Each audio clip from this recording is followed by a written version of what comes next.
ত্রিপুরা প্রদেশ কংগ্রেস সভাপতি আশিস কুমার সাহার নেতৃত্বে সারা রাজ্যেই ব্যাপক হারে দলবদল সভা তেজি আকার নিচ্ছে। এই দলবদল সভায় শুধুমাত্র বিজেপির ঘরে হানা দিচ্ছে তা নয়, কখনো বা তীব্রমতা কিংবা আইপিএফটির ঘরে হানাদারি চালাচ্ছে কংগ্রেস দল। বক্সনগর বিধানসভা কেন্দ্রে সিপিএমের ঘরে হানাদারি চালিয়ে সিপিএম দলের নেতৃত্বকে কংগ্রেস দলের টেনে আনতে সক্ষম হয়েছেন প্রদেশ কংগ্রেস সভাপতি আশিস কুমার সাহা। বক্সনগর বিধানসভা কেন্দ্রের আমাদের প্রদেশ কংগ্রেসের সম্পাদক রোশন আলী,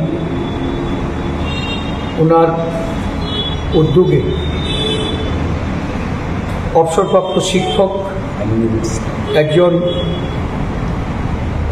স্থানীয় বুদ্ধিজীবী আমিনুর ইসলাম, উনি ওনার শিক্ষকতার সম্পন্ন করে আমাদের জাতীয় কংগ্রেস দলে যোগদানের মধ্য দিয়ে বক্সনগর এলাকায় জাতীয় কংগ্রেসকে শক্তিশালী করার জন্য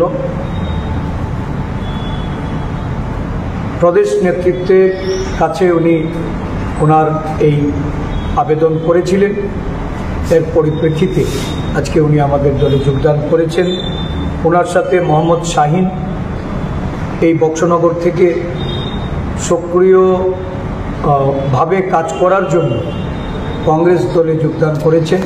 আমি দুজনকে দলে স্বাগত জানাচ্ছি, অভিনন্দন জানাচ্ছি এবং আগামী দিন বক্সনগরের আমাদের যে সংগঠন, আমাদের ব্লক কংগ্রেস এবং আমাদের প্রদেশ কংগ্রেস নেতৃত্বের সঙ্গে মিলেমিশে ওরা দলকে সংগঠিত করার জন্য, মজবুত করার জন্য ওনারা এখানে অংশগ্রহণ করবেন এবং আগামী দিন কংগ্রেস দলের পতাকা তোলে আরও বেশি সংখ্যক ওই অঞ্চলে কংগ্রেসের আদর্শে যারা বিশ্বাস রাখে তাদেরকে এই দলে যোগদান করানোর জন্য ওনারা পদক্ষেপ গ্রহণ করবেন।